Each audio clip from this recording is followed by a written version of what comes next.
Bonjour, alors je vais faire un autre exemple d'une validité d'un argument aujourd'hui. Je vous rappelle qu'un argument, c'est une suite des prémices suivie par une conclusion, hein, normalement séparée par une ligne droite comme ça. On dit qu'un argument est valide si à chaque fois toutes les prémices sont vraies, la conclusion est aussi vraie. On dit que l'argument est non valide si je peux trouver un contre-exemple. C'est-à-dire, un contre-exemple veut dire une valuation qui satisfait toutes les prémices, mais qui ne satisfait pas la conclusion. Donc, un argument est toujours valide, au moins qu'on trouve un contre-exemple. Au moins qu'on trouve une valuation pour laquelle toutes les prémices sont vraies, mais la conclusion est fausse. Si on ne trouve pas une telle valuation, si on ne trouve pas un contre-exemple, l'argument est valide. Vérifier la validité d'un argument, ça se fait par soit la méthode du tableau de vérité, qui est normalement lent. Le tableau compare toutes les prémices et la conclusion. Je peux voir clairement, lorsque toutes les prémices sont vraies, est-ce que la conclusion est vraie, ainsi de suite. Ou bien l'arbre de vérité. Pour l'arbre de vérité, on commence un arbre avec toutes les prémices à la racine et la conclusion, et la négation de la conclusion. Donc je mets toutes les prémices et la négation de la conclusion à la racine, et je branche l'arbre complètement. Lorsque je termine le branchement, si toutes les branches sont fermées, l'argument est valide. S'il y a une branche ouverte, ou plusieurs, l'argument est non valide. Et en plus, s'il y a des branches ouvertes, chaque branche ouverte nous donne un contre-exemple de l'argument. Il y a une troisième méthode moins utilisée, c'est la méthode de raccourci ou la méthode de la contradiction.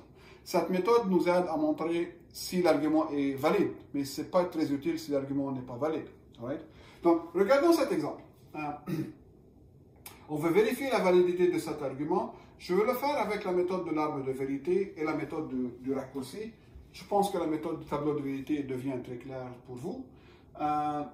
Donc, faisons la méthode de l'arbre de vérité. Pour ça, il faut que je fasse un peu ça. Alors, avec un arbre de vérité, ça consiste à écrire toutes les prémices et la négation. N'oubliez pas, la négation de la conclusion à la racine. Donc, je réécris ça. A si et seulement si B. Ça, c'est la première prémisse, la ligne 1. Suivi par B implique non A ou C. Comme ça. Ça, c'est la deuxième prémisse. Puis, la troisième prémisse, c'est A ou B. Trois formules logiques. Et donc, ça, c'est la ligne 3. Et j'écris la négation de la conclusion à la racine. La conclusion était A implique non B ou C. Alors, ça, c'était la conclusion de la négation. Je mets la négation de cette conclusion à la racine. Donc, j'écris la négation de la conclusion à la racine. Voici alors mon arbre de vérité. Voici la racine de l'arbre. Et je commence à brancher comme on a toujours fait. Les 9 règles de branchement. Je suggère que vous commenciez avec la formule qui nous donne une branche au lieu que plusieurs branches. Par exemple, ici, la négation de l'implication. Comment je branche non P implique Q? N'oubliez pas ça. Non P implique Q, ça se branche comme P suivi par non Q, n'est-ce pas? Donc ici, c'est non P implique Q, ça se branche comme P qui est A, et non la conclusion. Donc ça, c'est ligne 5, puis ligne 6. Right, donc ça provient de la ligne 4, ça provient du branchement de la ligne 4. J'écris ça, je fais une gauche pour la ligne 4, comme ça. Maintenant, excusez-moi. Alors, je peux brancher celle-là, si vous voulez, ou je peux brancher n'importe laquelle qui sont là. À la fin, il faut brancher toutes les formules. Je peux faire ça. Ça, c'est une formule complexe qu'il faut la brancher. Donc, ça, c'est la loi de De Morgan. Donc, ça donne non B et non C, n'est-ce pas? Donc, ça, c'est la ligne 7, la ligne 8, qui proviennent les deux de la ligne 6. Et je peux gaucher cette ligne pour dire que j'ai la branchée. Maintenant, branchons la ligne 1. Branchons la ligne 1. La ligne 1, c'est la biconditionnelle. Donc, ça se branche comme A suivi par B. Ou non A suivi par non B. donc la ligne 9 et la ligne 10. Ces deux lignes proviennent de la formule à la ligne 1. Je peux gaucher la ligne 1. Est-ce que je peux fermer tout de suite quelques branches? Regardez cette branche, la deuxième qui est là, ça contient non A. Et si je monte la branche, ça contient A en même temps. Donc A et non A en même temps, je peux casser la branche, je peux fermer la branche. Plus besoin de brancher là-dessus. Ouais. Est-ce que cette branche est fermable? Pas vraiment, parce que non B, c'est la même chose que B. Il n'y a pas une formule et sa négation en même temps. Rappelez-vous que je ferme la branche si la branche contient un atome ou bien une formule et sa négation en même temps. Right? Il me reste deux formules ici à brancher avec laquelle je commence comme vous voulez. Commençons par la deuxième formule. La deuxième formule, c'est la forme P implique Q. P implique Q qui se branche comme non P, donc non B, ou Q, ou non A ou C. Là, on va peut-être manquer un peu d'espace. Donc ça, c'est la ligne 11. Ça provient de la ligne 2, j'imagine. Oui. Je n'ai plus besoin de brancher ici. Cette branche n'existe plus. Elle est cassée. Donc ça, c'est comme ça. Bon. Si cette branche était ouverte, toujours, alors j'aurais branché cette formule ici et ici en même temps. Right? Je branche une formule sur toutes les branches ouvertes par dessous de la formule, qui sont toujours là. Mais cette branche est cassée, j'avais juste à brancher cette formule sur cette branche ouverte. Maintenant, regardez, j'ai deux nouvelles branches ici. Cette branche contient non B et B en même temps, je la casse. Je la ferme. Et j'ai cette formule complexe à brancher, et j'ai cette formule complexe à brancher aussi. Commençons par celle-là, la loi de De Morgan. Ça, c'est non A. Excusez-moi, c'est un peu petit maintenant. Non A énoncé, la loi de De Morgan. Non A énoncé. Ça provient de cette formule. Donc ça, c'est la ligne 12 et 13. Comme j'ai dit, dans un examen, vous n'avez pas trop à justifier, c'est juste pour vous. Donc ça, c'est de 11. Est-ce que je peux fermer cette branche? Oui, je peux fermer la branche parce que ça contient non A et ça contient A en même temps. N'est-ce pas? Donc je peux fermer cette branche. Regardez, toutes les branches sont fermées. Celle-là, celle-là, puis celle-là. Malgré qu'il reste une formule à brancher, mais il n'y a plus de branches ouvertes à la brancher. Donc toutes les branches sont fermées. Que veut dire ça? Il n'y a aucune valuation qui satisfait toutes ces formules en même temps. Toutes les formules à racine en même temps. C'est-à-dire, il n'y a aucune valuation qui satisfait toutes les prémices et qui ne satisfait pas la conclusion parce que j'ai fait la négation de la conclusion à la racine. Donc, un contre-exemple n'existe pas. Un contre-exemple n'existe pas. L'argument est bien et belle valide. Toutes les branches sont fermées, l'argument est valide. J'obtiens la même conclusion si je fais le tableau de vérité. Je ne trouve pas une ligne où toutes les prémices sont vraies et la conclusion est fausse en même temps. Une telle ligne n'existe pas, un contre-exemple n'existe pas, la formule, ou bien l'argument est bien et belle valide. Donc ça, c'est la façon la plus efficace à regarder la validité de l'argument. Une autre façon de le faire, c'est de utiliser la méthode du raccourci. Alors, revenons à notre argument. Notre argument, c'était comme ça.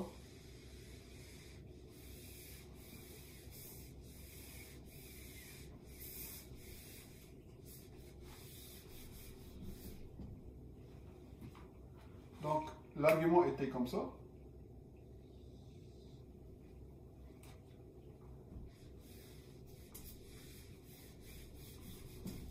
Ça, c'était l'argument original. Trois prémices et la négation. Et on veut vérifier, on veut montrer que l'argument est valide. La méthode de la contradiction, ou bien du raccourci, suppose le contraire. Donc, supposons que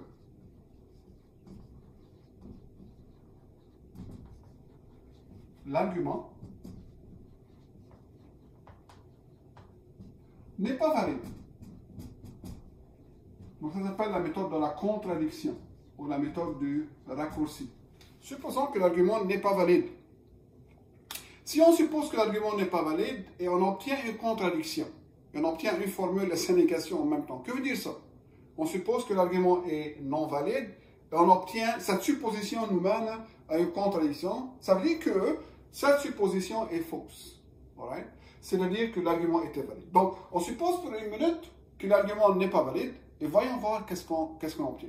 Si l'argument n'est pas valide, il existe une valuation pour laquelle toutes les prémices sont vraies, mais la conclusion est fausse. Donc, en particulier, on obtient ça.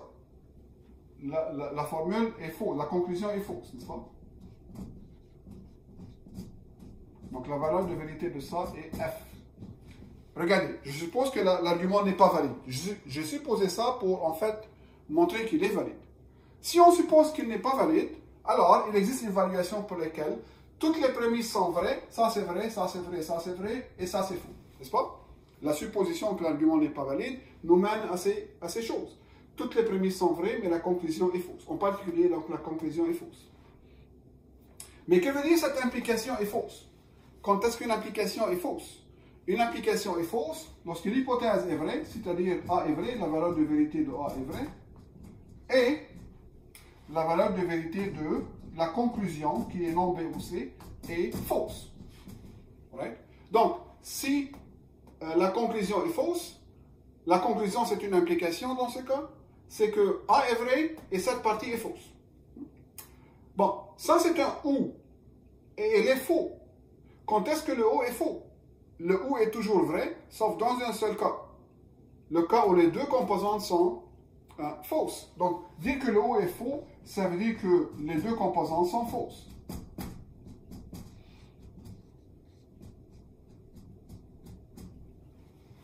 Alright? Mais dire que la valeur de vérité de non B est faux, ça veut dire que B, lui, était vrai. Alright. Donc, jusqu'à date, qu'est-ce qu'on a supposé? On a supposé que l'argument était non valide, c'est-à-dire, il existe une valuation pour laquelle toutes les prémices sont vraies, mais la conclusion est fausse. J'ai écrit que veut dire la conclusion est fausse. La conclusion est fausse veut dire, c'est une application. L'hypothèse est vraie et la conclusion est fausse. Ici, le OU est faux, la conclusion c'était un OU. Le OU est faux veut dire que les deux composantes sont fausses et j'obtiens ça. Donc, notre supposition nous mène à ce que la valeur de vérité de A est vraie, la valeur de vérité de B est vraie, et la valeur de vérité de C est vraie. Pour que la conclusion de cet argument soit fausse, il faut que j'aie ces trois choses. Right? Mais n'oubliez pas que les trois prémices doivent être vraies en même temps. N'est-ce pas? Parce que c'est ça la supposition de l'argument non valide. Les prémices sont vraies, mais la conclusion est fausse. Right. Alors, pour ces trois valeurs de vérité de A, B et C, est-ce que toutes les prémices sont vraies? Est-ce que toutes les prémices sont vraies? On veut que les prémices soient vraies et la conclusion soit fausse. Donc, regardez, A est vrai, B est vrai. Est-ce que la biconditionnelle est vraie? Oui. Donc, la première prémisse est vraie pour cette valuation. Est-ce que la deuxième prémisse est vraie? Donc, ici, B est vrai. Alors, A ou C, comment il est A ou C? A ou C, vrai ou faux est vrai. Donc, non A ou C est faux. Vrai implique faux. Ça, c'est faux. Donc, cette valuation rend la deuxième prémisse fausse. Est-ce que j'ai une contradiction? Oui. Pourquoi? Parce que je supposais que la valuation, ou bien il existe une valuation pour laquelle toutes les prémices sont vraies, mais la conclusion est fausse. Mais si je suppose que la conclusion est fausse, cette prémisse devient fausse aussi. Donc, cette supposition que l'argument n'était pas valide nous mène à une contradiction. C'est quoi la contradiction ici? La contradiction, c'est que j'ai supposé que toutes les prémices sont vraies en même temps, et soudainement, j'obtiens que la deuxième prémisse est fausse. Donc ça, c'est une contradiction. Alors, d'où vient cette contradiction? Ça provient du fait que je supposais que l'argument n'était pas valide. La conclusion, c'est que l'argument est valide. On ne va pas trop souvent utiliser cette méthode, parce que cette méthode est utile seulement lorsque l'argument est en fait valide. Hein? Donc, mais la méthode de l'arbre de vérité, la méthode du tableau de vérité, nous permet de déterminer si l'argument est valide ou non. Cette méthode marche seulement lorsque l'argument, pour commencer avec, était vraiment valide. Right? Donc, voici les trois méthodes de validité d'un argument. Je vous laisse le soin de regarder le même exemple avec la méthode de tableau de vérité. Vous allez voir que on conclut la même chose, on conclut que l'argument était valide. Peut-être je termine cette vidéo avec un autre exemple plus rapide. Donc ici, regardez cet argument. A ou B implique non A implique C. A ou non C. Puis B implique A. La conclusion est A et B. Alors A et B. Est-ce que cet argument est valide ou non? Trois prémices et une conclusion. On va le faire avec un tableau, un arbre de vérité. Donc on commence un arbre avec toutes les prémices et la négation de la conclusion à la racine. Donc à la racine, je mets non A et B. Je pense que c'était A et B, la conclusion. Donc voici toutes les prémices et la négation de la conclusion à la racine. Alright? Et je branche cet arbre. Donc ici, je peux brancher la dernière, donc non A ou non B, la loi de De Morgan. Donc ça, c'est la ligne 5 qui provient de la ligne 4. Ça, c'est la ligne 4. Je peux gaucher cette ligne. Donc j'ai branché la ligne 4. Ensuite, je branche la deuxième formule. B implique A, ça veut dire non B ou A. Ça, c'est la ligne 6 qui provient de la ligne 2. Donc ici, regardez, B implique A, se trouve à la racine de cette branche et se trouve à la racine de cette branche. Donc je dois la brancher sur le 2. Donc j'écris non B ou A ici. Et ça provient de la ligne 3. Donc la ligne 3 était oui. Je peux cocher ça. Jetant un coup d'œil si on peut fermer une de ces branches. Cette branche, je peux la fermer, ça contient A et non A. Je peux fermer cette branche. Ensuite, on fait A ou non C, si vous voulez. Donc A ou non C, c'est un OU. Donc je fais A ou non C ici. Je dois la faire ici et je dois la faire ici. Je branche une formule sur toutes les branches ouvertes qui se trouvent par-dessous. Donc je dois la faire ici. Donc non A ou non C. Ensuite A ou non C.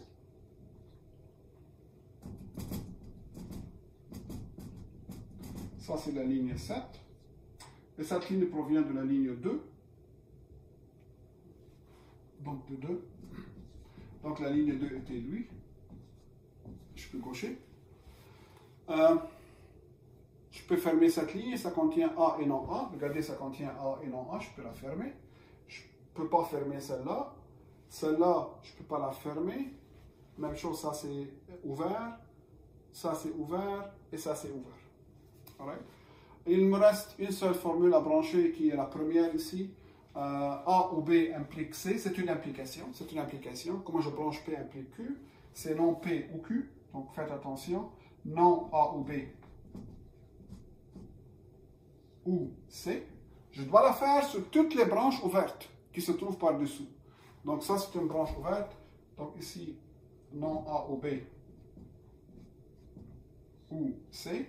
Même chose ici, non A ou B ou C. Et ici, non A ou B ou C. Et non A ou B